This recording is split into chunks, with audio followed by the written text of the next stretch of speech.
नमस्ते विद्यार्थी मित्रांनो, आज आपण पाहूयात स्कॉलरशिपसाठी इयत्ता 8वी स्वाध्याय 1.4 स्वाध्याय 1.4 मध्ये एकूण 9 प्रश्न दिलेले आहेत। ते सर्व प्रश्न आपण व्यवस्थितपणे या व्हिडिओमध्ये समजून घेणार आहोत, म्हणून अगदी शेवटपर्यंत सर्वांनी हा व्हिडिओ लक्षपूर्वक पाहायचा आहे। चला सुरुवात करूयात। तर प्रश्न पहिला विचारला आपला, पुढीलपैकी खंडित संख्या कोणती? खंडित याचा अर्थ जी संख्या जो दशांश अपूर्णांक पूर्ण झालेला असेल त्याच्या शेवटी आपल्याला फुल स्टॉप दिलेला दिसतो पहा। आणि जे अखंडित असतं, अखंडित म्हणजे कधीही पूर्ण न होणारी संख्या असते, तिच्या शेवटी अशा पद्धतीने आपल्याला या ठिकाणी टिंब टिंब टिंब टिंब दिलेले असतात। किंवा एखादा अंक जर रिपीट होत असेल, आवर्ती असेल, तर त्याच्या डोक्यावर अशा पद्धतीने आपल्याला रेषा किंवा टिंब जे आहेत ते दिलेले दिसून येतात। तर याच्यामध्ये जी पहिली संख्या आहे आपल्याला जी दिसते 0.0555 आणि याच्या पुढे टिंब टिंब टिंब दिलेला आहे। तर हा जो दशांश अपूर्णांक आहे हा शेवटच्या या टिंबामुळे आपल्याला समजून येईल की तो खंडित नसून तो अखंड आहे। अखंड दशांश अपूर्णांक आहे हा पहिला जो पर्याय आहे तो। दुसरा जो पर्याय आहे यामध्ये आपल्याला 5.05 दिलेला आहे, याच्या पुढे सुद्धा त्या ठिकाणी आपल्याला टिंब टिंब दिसतात। याचा अर्थ हा सुद्धा अखंड आहे, म्हणजे त्याचा शेवट होत नाहीये, तो खंडित होत नाही। खंड पडणे म्हणजे तुकडा पडणे, तर याला या ठिकाणी तुकडा पडला आपल्याला दिसत नाहीये। तर इथे शेवट पुढचा जो तिसरा पर्याय आहे 5.055 आणि याच्या डोक्यावरती रेषा मारली आहे। या रेषा मारली याचा अर्थ हा सुद्धा कधीही पूर्ण न होणारा, म्हणजे याप्रमाणे हे 5 जे आहेत ते 5 याप्रमाणे पुन्हा पुन्हा रिपीट होणारे आहेत। पुन्हा पुन्हा येणाऱ्या गोष्टीसाठी आपल्याला अशा पद्धतीने डोक्यावरती रेषा मारली जाते। दशांश चिन्हानंतर जर एखादा अंक किंवा अंकांचा समूह पुन्हा पुन्हा येत असेल तर त्या अंकाच्या किंवा त्या समूहाच्या डोक्यावर आपल्याला अशा पद्धतीची रेषा मारून तो दशांश अपूर्णांक अखंड आवर्ती आहे अशा प्रकारे सांगितलं जातं। तर मग राहिला शेवटचा पर्याय 0.555 आणि याच्या शेवटी फुल स्टॉप दिसतोय। याचा अर्थ ही जी संख्या आहे ती तुमची खंडित संख्या आहे, त्यामुळे आपल्याला पर्याय क्रमांक 4 हे योग्य उत्तर म्हणता येईल। बाकीच्या पहिल्या तिन्ही संख्या या अखंड आणि आवर्ती आहेत, यामुळे आपल्याला त्या ठिकाणी चौथा पर्याय योग्य म्हणावा लागेल। प्रश्न दुसरा दिलेला आहे, पुढीलपैकी अखंड आवर्ती संख्या कोणती? अखंड आणि आवर्ती संख्या विचारलेली आहे, म्हणजे ती पूर्ण होऊ शकणार नाही, तिच्या शेवटी आपण त्या ठिकाणी फुल स्टॉप देऊ शकणार नाही, अशा प्रकारची संख्या जी आहे ती आपल्याला विचारलेली आहे। तरी ते पहिली संख्या जी आपल्याला दिसते पहा 9.165 आणि 165च्या पूर्ण डोक्यावरती आपल्याला या पद्धतीची रेषा मारलेली आहे। याचा अर्थ 165 हे 3 अंक आवर्ती आहेत, म्हणजे ही संख्या तुम्हाला या पद्धतीने लिहिता येईल 9.165 पुन्हा त्याच्या पुढे 165 पुन्हा त्याच्या पुढे 165 पुन्हा त्याच्या पुढे 165 आणि या पद्धतीने आपण ही जी काही मांडणी आहे ती कधी आपली पूर्ण होणार नाही आणि त्यामुळे त्याचा शेवट आपल्याला माहीत नसल्यामुळे आपण त्याच्या पुढे टिंब टिंब लिहू शकतो। म्हणजे ही जी संख्या आहे ती अखंड आणि आवर्ती आहे। अखंड म्हणजे ती कधीही पूर्ण होऊ शकत नाही अशी संख्या म्हणजे अखंड, आणि आवर्ती तर आवर्ती याचा अर्थ त्या ठिकाणी एखादा अंक किंवा अंकांचा समूह पुन्हा पुन्हा येतोय। तर इथे 165 हे जे अंक आहेत ते पुन्हा पुन्हा येताना आपल्याला दिसत आहेत, त्यामुळे पहिलाच पर्याय आपल्याला या ठिकाणी योग्य वाटतोय पहा। पहिला पर्याय हे आपलं उत्तर असणार आहे। पुढीलपैकी अखंड आवर्ती संख्या कोणती? तर 9.065 ही अखंड आवर्ती संख्या असल्याचं आपल्याला दिसून येते। पुढच्या 9.065 ही संख्या या ठिकाणी पूर्ण झालेली आहे। त्याच्या पुढची जी आहे 0.9165 ही सुद्धा पूर्ण आहे आणि पुढची पण संख्या त्या ठिकाणी पूर्ण दाखवलेली आहे, त्यामुळे अखंड आणि आवर्ती असणारी संख्या म्हणजे पर्याय क्रमांक 1। प्रश्न तिसरा आहे 0.067 या संख्येचे अखंड आवर्ती रूप कोणते? तर यातला जो पहिला पर्याय आहे पहा 6.070, तर ही जी संख्या आहे ही संख्या या संख्येपासून आपल्याला पूर्ण वेगळी दिसते, त्यामुळे हा पहिला पर्याय असू शकत नाही। या संख्येचा आपल्याला अखंड आवर्ती रूप शोधायचा आहे। पर्याय नंबर 2 जो दिलेला आहे 0.670 आणि या 670च्या डोक्यावरती आपल्याला रेष दिसते पहा। याचा अर्थ 670 हे जे 3 अंक आहेत हे पुन्हा पुन्हा आलेले आहेत, त्याला आपण आवर्ती म्हणतो। तर 670 ही संख्या मला अशी लिहिता येईल पहा, 670 पुन्हा 670 पुन्हा 670 त्याच्या पुढे टिंब टिंब, याचा अर्थ ही कधीही पूर्ण होणारी संख्या नाही। अखंड आहे, आवर्ती आहे, परंतु या संख्येचं ते रूप होऊ शकत नाहीये, कारण याच्यामध्ये 670 झाले की पुन्हा 670 येतात। या संख्येचं जर आपल्याला अखंड आवर्ती रूप पाहिजे असतील तर 6-7 नंतर आपल्याला 0 येईल आणि तो 0 रिपीट होणं गरजेचं आहे। तर यामध्ये तिसरा जो पर्याय आहे 0.670 आणि 0च्या डोक्यावरती आपल्याला त्या ठिकाणी रेष किंवा टिंब दिसतो, याचा अर्थ हा 0 जो आहे तो आवर्ती आहे. आवर्ती असणे म्हणजे पुन्हा पुन्हा येणारा अंक किंवा अंकांचा समूह. तर याचा अर्थ असा होतो 0.0670 या शून्याच्या डोक्यावर ही जी रेषा आहे किंवा टिंब आहे याचा अर्थ हा शून्य रिपीट होणार आहे, पुन्हा पुन्हा पुन्हा पुन्हा येणार आहे. आणि तो किती वेळा, तर तो असंख्य वेळा, त्याची आपण शेवट सांगू शकत नाही. तर म्हणजे याचा अर्थ त्यांनी सांगितल्याप्रमाणे आपलं हे जे उत्तर आहे ते जुळतंय पहा. 0.0670 आवर्ती ही जी संख्या आहे पर्याय क्रमांक 3 मधली ती या दिलेल्या संख्येचं अखंड आणि आवर्ती रूप होणार आहे. त्यामुळे पर्याय क्रमांक 3 हा या ठिकाणी योग्य आहे. पर्याय क्रमांक 4 मध्ये सुद्धा दिलेली जी संख्या आपल्याला दिसते ती आपल्याला योग्य वाटत नाही, कारण ती पूर्ण झालेली आहे. त्यामध्ये शेवटी आपल्याला फुल स्टॉप दिलेला असल्यामुळे आपल्याला ती संख्या पूर्ण असल्याचं दिसून येतं. तर ही संख्या अखंड आहे आणि आवर्ती सुद्धा आहे आणि या दिलेल्या संख्येचंच ते रूप आहे. त्यामधले अंक कोणत्याही प्रकारे बदलले गेलेले नाहीत.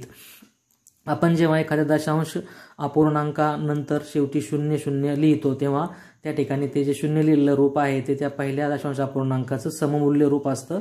हे आपल्या या निमित्ताने ध्यानात घ्यायचं आहे. प्रश्न 4 आहे, पुढीलपैकी परिमेय संख्या कोणती? तर परिमेय संख्या असण्यासाठी आपल्याला त्या ठिकाणी त्यांनी जे काही पर्याय सांगितलेले आहेत त्यामध्ये पहिला पर्याय आहे 1.35, दुसरा पर्याय 5चे वर्गमूळ वर्गमुळात 5, तिसरा पर्याय 3.10, 5, 4, 7, 6, 8 आणि पुढे टिंब दिलेलं आहे. चौथा पर्याय आपल्याला वर्गमुळात 10. तर पूर्ण वर्ग नसलेल्या संख्यांची वर्गमूळ जी असतात ती अपरिमेय संख्या असतात. तर यामध्ये ही पूर्ण वर्ग संख्या नाहीये. 5 हे कोणत्याही संख्येचा वर्ग नाहीये. 10 ही संख्या सुद्धा कोणत्याही संख्येचा वर्ग नाहीये. त्यामुळे या दोन संख्या अपरिमेय संख्या आहेत. आता राहिल्या तर पर्याय क्रमांक 1 आणि पर्याय क्रमांक 3 पैकी. तर यामध्ये ही जी संख्या दिसते 3.10, 5, 4, 7, 6, 8 याच्यापुढे टिंब दिसत आहेत. याचा अर्थ ही अखंड आहे परंतु आवर्ती नाहीये, कारण यामध्ये कोणताही अंक रिपीट झालेला नाहीये, पुन्हा पुन्हा आलेला नाही. आणि जी संख्या अखंड असते परंतु आवर्ती नसते ती सुद्धा अपरिमेय संख्या असते. म्हणजे ही संख्या तुमची अपरिमेय आहे, ही सुद्धा अपरिमेय आहे, ही सुद्धा अपरिमेय आणि तिसरा जो पर्याय ती सुद्धा अपरिमेय आहे. आणि त्यामुळे राहिलेली संख्या जी उरली ती तुमची परिमेय संख्या असणार आहे. तर या पद्धतीने ही जी पहिली संख्या आहे ती परिमेय संख्या आहे, बाकी सर्व अपरिमेय संख्या आहे. त्यामुळे आपल्याला प्रश्न जो विचारला आहे पुढीलपैकी परिमेय संख्या कोणती, तर 1.35 ही परिमेय संख्या आहे. त्या संख्येचं हे दशांश रूप आहे, दशांश चिन्ह या ठिकाणी मांडलेलं आहे. अपरिमेय संख्या असण्यासाठी जी काही त्याची व्याख्या आहे ती आपल्याला ध्यानात ठेवायची आहे. सर्व पूर्ण वर्ग नसलेल्या संख्यांची वर्गमुळे अपरिमेय असतात. शिवाय जी संख्या अखंड असते परंतु आवर्ती नसते, ही अखंड आहे कारण या टिंब मांडलेत, परंतु याच्यामध्ये कोणताही अंक पुन्हा पुन्हा येत नाहीये म्हणून ती आवर्ती नाहीये. अखंड आहे पण आवर्ती नाही, म्हणजेच ती अपरिमेय संख्या असते. अखंड आहे आणि आवर्ती आहे असं म्हटल्यावर तिला आपल्याला परिमेय संख्या म्हणावं लागेल. तर त्या प्रकारची आपल्याला पर्याय क्रमांक 1 ही संख्या दिसून येते. पुढचा प्रश्न आहे प्रश्न 6, 5वा, पुढीलपैकी अपरिमेय संख्या कोणती? तर त्यामध्ये आपल्याला अपरिमेय संख्या ओळखायची आहे. तर आताच आपण अपरिमेय संख्येची जी काही व्याख्या पाहिली आहे त्याचाही तुम्हाला इथे उपयोग करता येईल पहा. तर पहिली संख्या परिमेय आहे कारण ती अंश छेद रूपात आहे. अंश छेद रूपातली जी संख्या असते ती परिमेय संख्या असते, हे आपल्याला ज्ञात आहे. त्यानंतर दुसरी संख्या आहे वर्गमुळात 25. तर या ठिकाणी याचं वर्गमूळ निघतंय पहा. 25 चं वर्गमूळ जे आहे ते तुम्हाला याचं उत्तर 5 असलेलं दिसून येईल. याचं वर्गमूळ 5 निघणार आहे, म्हणजे ही पूर्ण वर्ग संख्या असल्यामुळे याचं उत्तर निघतंय. ही जी संख्या आहे जी तुम्हाला पहिल्या पर्यायातली तिला अंश छेद असल्यामुळे ही सुद्धा परिमेय संख्या आहे. ही परिमेय संख्या आहे कारण ती संख्या a/b या स्वरूपात आहे पहा. त्यामुळे त्या ठिकाणी आपल्याला a/b या स्वरूपात असलेल्या संख्यांना आपण परिमेय संख्या म्हणणार आहोत. आणि ही जी दुसरा पर्याय आहे ती सुद्धा परिमेय संख्या होते कारण ती पूर्ण वर्ग संख्या त्या ठिकाणी आहे आणि त्याचं वर्गमूळ दिलेलं आहे. तिसरी संख्या आहे पहा 5चं वर्गमूळ काढायचं आपल्याला, परंतु 5 ही पूर्ण वर्ग संख्या नाहीये. पूर्ण वर्ग संख्या याचा अर्थ होतो जी संख्या इतर कोणत्याही संख्येचा वर्ग असते, जसं 5चा वर्ग 25 आहे, 6चा वर्ग 36 आहे, 7चा वर्ग 49 आहे. तर 49, 36, 25 या पूर्ण वर्ग संख्या आहेत. 5 हा कोणाचाही वर्ग नाहीये, त्यामुळे 5चं वर्गमूळ निघू शकत नाही. आणि ते जर निघालं तर ते असं असेल पहा, तुमचं अखंड असेल परंतु आवर्ती नसेल. आणि त्यामुळे ही जी 3 नंबरची संख्या आहे ही मात्र अपरिमेय संख्या होणार आहे. कारण व्याख्येप्रमाणे आपल्याला इथे लक्षात घ्यायचंय पूर्ण वर्ग नसलेल्या संख्यांची जी वर्गमूळं असतात ती अपरिमेय संख्या असतात. आणि शेवटची संख्या जी आहे ती सुद्धा परिमेय संख्याच आहे, कारण ते दशांश रूप त्या ठिकाणी दिलेलं आहे. ही संख्या अखंड आवर्ती आहे. आवर्ती संख्या अखंड असणारी संख्या ही परिमेय संख्या असते, त्याच्यामुळे ही सुद्धा परिमेय संख्या आहे. मग आपल्याला त्यांनी जो काही प्रश्न विचारला की या संख्येपैकी अपरिमेय संख्या कोणती, तर आपल्याला म्हणता येईल हा पर्याय क्रमांक 3 जो आहे तो इथे योग्य आहे. पर्याय क्रमांक 3 मध्ये दाखवलेली वर्गमुळात 5 ही संख्या अपरिमेय संख्या आहे. तर प्रश्न 5 जे आहे ते याप्रमाणे आपण सोडवलेले आहेत. पुढचा प्रश्न पाहूयात. प्रश्न क्रमांक 6 यामध्ये आपल्याला काही विधानं दिलेली आहेत आणि त्या विधानापैकी असत्य विधान कोणतं आहे. पुढीलपैकी असत्य विधान कोणते. सर्व परिमेय संख्या वास्तव संख्या असतात. बरोबर आहे पहिलं विधान, कारण वास्तव संख्यांचा जो समूह असतो तो जो समूह आहे हा समजा वास्तव संख्यांचा समूह आहे, तर वास्तव संख्यांच्या समूहामध्ये सर्व परिमेय संख्या त्या ठिकाणी येतात, परिमेय संख्या येतात आणि सर्व अपरिमेय संख्या सुद्धा येतात. परिमेय आणि अपरिमेय अशा सगळ्यांचा मिळून हा जो मोठा समूह बनलेला असतो याला काय म्हटलेलं आहे, वास्तव संख्या. तर वास्तव संख्या ज्या आहेत त्या वास्तव संख्येमध्ये आपल्याला म्हणता येईल की सर्व परिमेय संख्या वास्तव असतात. बरोबर आहे. सर्व अपरिमेय संख्या वास्तव असतात हे सुद्धा बरोबर आहे, कारण परिमेय आणि अपरिमेय यांचं मिळून वास्तव संख्यांचा समूह बनलेला आहे. म्हणजे हे विधान बरोबर आहे, हेही बरोबर आहे. ती सर्व वास्तव संख्या परिमेय असतात. सर्व वास्तव संख्या परिमेय असतात असं म्हटलंय, म्हणजे हे उलट विधान दिलेलं आहे. पहा, तर वास्तव संख्या म्हटल्यावर त्याच्यात परिमेय पण आल्या आणि अपरिमेय पण आल्या, त्यामुळे फक्त परिमेय असतात असं म्हणणं योग्य होणार नाही. त्यामुळे हे पर्याय क्रमांक 3चं जे विधान आहे ते आपल्याला असत्य वाटतंय. पहा, पुढचं बघूया. 4, परिमेय व अपरिमेय संख्यापासून वास्तव संख्यांचा समूह तयार होतो. तर हे अगदी बरोबर आहे, ते तुम्हाला मी खाली काढून दाखवले. सर्व परिमेय संख्या आणि सर्व अपरिमेय संख्यांचा मिळून जो समूह बनतो त्याला काय म्हटलेलं असतं, वास्तव संख्या असं म्हटलेलं आहे. तर हे 4थं विधान सुद्धा बरोबर आहे. म्हणजे पर्याय क्रमांक 3 जो आहे तो ते जे विधान दाखवलं सांगितलेलं आहे ते पूर्णपणे चुकीचं आहे. सर्व वास्तव संख्या परिमेय संख्या असतात असं आपण म्हणू शकत नाही. प्रश्न 7 आहे. पहा, ऋण 5/7 व ऋण 8/13 यांच्या दरम्यानची संख्या परिमेय संख्या कोणती. तर आता याचं प्रश्नाचं उत्तर जे आहे ते काढण्यासाठी आपण काय करूयात. पहा, तर इथे तुम्हाला ज्या संख्या दिलेल्या आहेत यांचं आपण दशांश रूप जे आहे ते तयार करूयात. म्हणजे ऋण 5/7 जे आहे आणि ऋण 8/13 जे आहे यांचं जे दशांश रूप आहे ते आपल्याला बनवण्यासाठी आपण यांना भागाकाराच्या क्रियेने दशांश रूप तयार करू. तर यामध्ये पहा, पहिलं तुमचं ऋण 5/7 याचा अर्थ तुम्हाला या 5ला 7ने भागायचं आहे. 5/7. तर भाग जाणार नाही आहे. पहा, इथे शून्याचा भाग जाईल पहिला 0, खाली तुमचे 5चे 5 येतील. दशांश चिन्ह मांडायचे म्हणजे आपल्याला उरणाऱ्या बाकीवर 0 घेण्याचा अधिकार मिळतो. मग इथे मी 0 घेतला तर 50 संख्या तयार झाली. पहा, 7च्या पाड्यामध्ये आहेत 7 49. तुमचा भाग जाईल पुढचा हा 49चा 1 उरेल. परत 0 घेतला आपण तर 7 1 7 त्या ठिकाणी होतील. त्यानंतर 3 उरतील. पुन्हा 0 घेतला तर 7 चोक 28 होतील. ओके, म्हणजे आता पुन्हा आपण पुढे जाण्याची काही गरज नाही आहे. म्हणजे या ऋण 5/7 याचं जे उत्तर आलेलं आहे ते आलेलं आहे 0.714. ऋण उत्तर आलेलं आहे. पहा त्याचं. तर आपल्याला ही जी संख्या त्यांनी सांगितलेली आहे ऋण 5/7 याचं उत्तर आलंय इथे तुमचं ऋण 0.714. आणि दुसरी संख्या आहे 8/13. त्याचंही आपण दशांश रूप तयार करूयात याप्रमाणे. इथे 8 ऋण 8/13 याचा अर्थ आपल्याला 8ला 13ने भाग द्यायचा आहे. ओके, 13ने भाग द्यायचा. 13च्या पाड्यामध्ये 8 नाही, पहिला भाग 0चा जाईल. 0चा भाग दिल्यानंतर दशांश चिन्ह मांडायचंय. दशांश चिन्ह मांडल्यावर बाकी जी उरते तर आपल्याला 0 घेण्याचा अधिकार मिळतो. 0 मिळतो आपल्याला. तर इथे पहा, तुम्हाला 13 78 होतील, म्हणजे 6चा भाग जाईल. 13 78. त्यानंतर 2 उरतील. पुन्हा 0 घेतलं तर पुन्हा 13 1 13च होतील. पहा तुमचे. त्यानंतर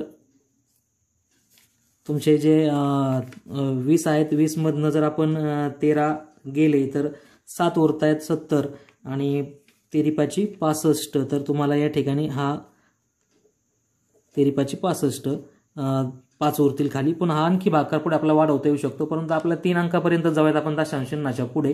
तर 0.615 हे याचं रूप तुम्हाला मिळेल. कुणाचं? या दुसऱ्या संख्येचं, म्हणजे ऋण 8/13 बरोबर ऋण 0.615. तर आता पहा, ही जी संख्या आहे या संख्येच्या आणि या संख्येच्या दरम्यानची संख्या आपल्याला शोधायची. तर त्यासाठी सुद्धा आपण हे जे पर्याय दिलेले आहेत त्या सर्व पर्यायांचं जर भागाकार पद्धतीने याच पद्धतीने आपण जर दशांश रूप मिळवलं तर आपल्याला सोपं जाणार आहे. तर पहिला जो पर्याय आहे पहा 13 ऋण 13/21 याचं आपण त्या ठिकाणी उत्तर मिळवूयात. ते पहिला जो पर्याय आहे ऋण 13/21 म्हणजे आपल्याला काय करायचं या ठिकाणी तर 13ला 21ने भाग द्यायचा आहे. 13/21 13/21 हे करताना आपल्याला त्या ठिकाणी पहिला भाग शून्याचा जाईल पहा तुमचा 0 0 खाली 13 येतील दशांश नंतर शून्य मांडा इथे एक शून्य मिळेल 130 तर 21 सक 126 होतील 21 सक 126 या ठिकाणी तुमचे 4 बाकी उरेल 0 त्यानंतर आपल्याला 21 1 21चा भाग जाईल 21 1 21 भाग दिल्यानंतर खाली तुमचे 10 1 गेला तर 9 उरेल इथे 3 2 गेले 1 उरतील 0 घेतला 190 उत्तर आले. पुन्हा आपण भाग देऊ पुढचा 1 तर 21 9 189 होतील याप्रमाणे 1 बाकी उरेल. हे पुढे आणखी आपला हा भागाकार जो आहे तो वाढवता येईल. म्हणजे तुम्हाला ऋण 13/21 हा जो पहिला पर्याय आहे पहा याचं उत्तर मिळाले ऋण 0.619 म्हणजे हा पहिला पर्याय जो आहे पहिला पर्याय त्याचं जे उत्तर आपल्याला मिळाले ऋण 13/21 याचं दशांश रूप आपण तयार केलंय. हे काय दशांश रूप तर ऋण 0.619 ओके. तर आता पहा हे जे दशांश रूप आहे ते 6.15 पासून सुरुवात करायची आपल्याला पुढे जायचंय आणि कुठपर्यंत जायचंय 0.714 पर्यंत जायचंय. यांच्या दरम्यानची आपल्याला संख्या मिळवायची पहा म्हणजे 0.615 इथून आपण जर पुढे निघालो तर 0.616 येईल 617 येतील 618 येईल म्हणजे पुढची जी संख्या आहे 619 तर ती संख्या तुम्हाला ही मिळते पहा. म्हणजे याचा अर्थ असा होतो की पर्याय क्रमांक 1 मध्ये दाखवलेली जी संख्या आहे ती या दोन संख्यांच्या दरम्यानची संख्या आहे. पर्याय दुसरा जो आहे पहा त्या पर्याय दुसऱ्यामध्ये आपल्याला 6/8 असं दाखवलेलं आहे. तर 6/8 जे आहे त्याचं आपण जर याप्रमाणे उत्तर काढलं पर्याय क्रमांक 2 जो आहे पहा तुमचा हा याचं किती उत्तर बघू आपण 6/8 म्हणजेच काय तर 6/8 तर पहिला भाग शून्याचाच जाईल इथे तुमचा. त्यानंतर तुम्हाला दशांश चिन्ह मांडावं लागेल 607 येतील 0 घेतला तर याचं उत्तर 8×7=56 ओके. 60 मधनं 56 गेले 4 उरले वरून 0 घेतला तर 8×45 आणि हा भागाकार पूर्ण होतोय. म्हणजे हे 0.75 याची जी किंमत आहे पहा दुसऱ्या पर्यायाची किंमत किती आहे तुम्हाला 6/8 बरोबर 0.75 येते. तर ही जी 7.5 किंमत आहे पहा 7 नंतर 5 आला डायरेक्ट म्हणजे ती याच्याही पुढची आहे म्हणजे याच्यापेक्षाही मोठा अपूर्णांक आहे तो. याच्या पुढे आपल्याला जायचं नाही आपल्याला इथून सुरू करायचं कुणापासून 6.15 पासून तर 7.14 यांच्या दरम्यानची संख्या आपल्याला शोधायची. तर हा जो पर्याय क्रमांक 2 आहे तो तुमचा यापेक्षाही मोठा येतोय. तिसरा पर्याय 0.07च म्हटलं याचं काय तुम्हाला दशांश रूप तयार करायची गरज नाही. याचा अर्थ 0.07 आहे ते 7 पर्यंतच आहे आणि ते 7 त्याच्यावर आपण 0 वाढवून त्याचं तुम्हाला आवर्ती रूप जे आहे ते मिळवता येऊ शकतं. म्हणजे तिसरा जो पर्याय आहे 0.07 म्हणजे काय तर 0.7000 याप्रमाणे त्याच्यावर तुम्ही 0 वाढवले की त्याचं तुम्हाला समूल्य अपूर्णांक मिळेल. तर हा 0 आहे पहा त्यामुळे तो सुद्धा या ठिकाणी याच्या खालची संख्या आपल्याला घेता येईल. त्याच्यामुळे आपल्याला हा जो तिसरा पर्याय आहे तो सुद्धा आपल्याला योग्य म्हणता येणार नाही. चौथा जो पर्याय आहे त्यामुळे त्याचंही आपल्याला याचप्रमाणे जर दशांश आपण रूप तयार केलं तर ते किती येतं ते पाहू. पहा आपल्याला ऋण 21/14 दिलेले आहेत. ऋण 21/14 म्हणजेच आपल्याला भागाकार करायचा आहे 21ला 14ने भागायचंय. तर इथे पूर्ण उत्तर 14 × 14 होतात 7 उरले दशांश चिन्ह मांडलं आणि 14×5 70 होतात म्हणजे याचं उत्तर 1.05 येतंय पहा. हा जो तुमचा पर्याय क्रमांक 4 आहे 21/14 ऋण 21/14 याचं उत्तर ते ऋण 1/5 म्हणजे हे आणखी मोठं झालं पहा शून्यापेक्षाही मोठं झालं. तर त्यामुळे हा जो पर्याय क्रमांक 1 जो आहे तो योग्य आहे असं म्हणू आपण कारण त्याची किंमत या दोघांच्या दरम्यान येते. त्यामुळे पर्याय क्रमांक 1 योग्य आहे ऋण 13/21 ओके. यानंतर पुढचा प्रश्न आहे 13/7 या परिमेय संख्याच्या लगतचा मोठा पूर्णांक होण्यासाठी त्यात पुढीलपैकी कोणती संख्या मिळवावी. 13/7 मध्ये आपण पर्याय मिळवून पाहूयात. पहिला पर्याय आहे 1/7 जर आपण मिळवले तर अंशांची बेरीज होईल कारण छेद समान आहे त्याच्यामध्ये तुमचं 13 + 1 आणि खाली छेद तसाच येईल तर 14/2 14/7 आणि 7 दोन्ही 14 होतात, म्हणजे हे 2 पूर्ण उत्तर येते. पूर्णांक जे आहे ते पूर्णांकामध्ये तुमचं उत्तर येत आहे पहिल्या पर्यायाचं, आणि बाकीच्या कोणत्याही पर्यायाचं आपण जर पाहिलं तर पूर्णांकात उत्तर येऊ शकत नाही, कारण 2/12 याचं उत्तर तुम्ही पूर्णांकात मिळू शकत नाही. आपला पूर्णांक संख्येमध्ये उत्तर येणं त्यांनी अपेक्षित सांगितलेलं आहे. तर याप्रमाणे हा जो पहिला पर्याय आहे तो जर आपण मिळवला 1/7 तर आपलं उत्तर पूर्णांक संख्येमध्ये येत आहे. त्यामुळे पर्याय क्रमांक 1 हे या प्रश्नाचं उत्तर आहे. पुढचे पर्याय तपासण्याची काही गरज नाही, कारण पर्याय पहिलाच आपल्याला योग्य सापडलेला आहे. 9वा प्रश्न विचारला आहे 2/4, त्यानंतर -5/9, 7/3, -6/2 यापैकी कोणती परिमेय संख्या पूर्णांक आहे? तर या सगळ्या परिमेय संख्या आहेत, कारण त्या a/b या स्वरूपात आहेत. परंतु यामध्ये त्यांनी विचारलं की पूर्णांक संख्या कोणती? तर पूर्णांक संख्या होण्यासाठी तुमचं पूर्ण उत्तर आलं पाहिजे. जसं या वरच्या प्रश्नामध्ये आलं होतं, पूर्ण उत्तर तुमचं 2 आलेलं आहे. पूर्णांक म्हणजे पूर्ण संख्या, त्याच्यामध्ये आपल्याला अपूर्ण अशा स्वरूपाचं जे काही संख्या आहे ती दाखवता येत नाही. पूर्ण संख्येमध्ये उत्तर येतं, त्याला आपण पूर्णांक म्हणतो. तो पूर्णांक धन असेल किंवा ऋण असेल, 2 प्रकारचे पूर्णांक असतात. तर यामध्ये पहिला पर्याय आहे तुम्हाला 2/4. तर याचं जे उत्तर आहे ते आपल्याला 2ने जर आपण 2ने भाग दिला, बे 1 बे 2 4, 1/2 येते, आणि 1/2चं आपण दशांश रूपामध्ये उत्तर केलं तर 0.05 येते. तर हे पूर्ण उत्तर येत नाही, हा अपूर्णांकच येतोय शेवटी, बरोबर आहे. त्यामुळे याचं उत्तर पूर्णांकामध्ये येत नाही. पहिला पर्याय असू शकत नाही, हा पर्याय बाद झाला. दुसरा पर्याय बघा, -6/2. तर यामध्ये 2ने 6ला भाग जातो आणि 2ला पण भाग जातो. जर आपण भाग दिला यामध्ये तर बे 1 बे 6, म्हणजे -3/1. छेदामध्ये 1 असल्यावर तो छेद लिहिण्याची गरज नाही आहे, त्यामुळे याचं उत्तर -3 येणार आहे. आणि -3 ही पूर्णांक संख्या आलेली आहे, ऋण पूर्णांक आला आहे तो, त्यामुळे पर्याय क्रमांक 2 हे योग्य उत्तर आहे. पुढचे पर्याय तपासण्याची गरज नाही, तरी आपण तपासून पाहूयात. पुढचा पर्याय आहे तिसरा पर्याय तुमचा 7/3. तर याचं त्या ठिकाणी आपण जर भाग दिला तर 3 आणि 7ला कोणत्याही एका संख्येने भागत जात नाही, त्यामुळे हेच त्याचं रूप असणार आहे 7/3. अपूर्णांकच त्याचं उत्तर येत आहे, त्यामुळे हा पर्याय बाद होतोय. चौथा जो पर्याय आहे त्यामध्ये सुद्धा -5/9, 5 आणि 9 यांना एका संख्येने भागत जात नाहीये, त्यामुळे हा पर्याय सुद्धा बाद होतोय. त्याचं पूर्णांकात उत्तर येऊ शकत नाही. तर पर्याय क्रमांक 2 इथे योग्य आहे, त्याचं उत्तर पूर्णांकामध्ये आलेलं आहे. तर अशा पद्धतीने आपण या ठिकाणी स्वाध्याय 1.4 सोडवलेला आहे. सर्वांना नक्की आवडेल. व्हिडिओला लाईक करा, चॅनलला सबस्क्राईब करा, आणि सर्वात महत्त्वाचं आपण सोडवलेली जी उदाहरणे आहेत ते आपल्या मॅथच्या वहीमध्ये छान अक्षरात लिहून काढा. धन्यवाद.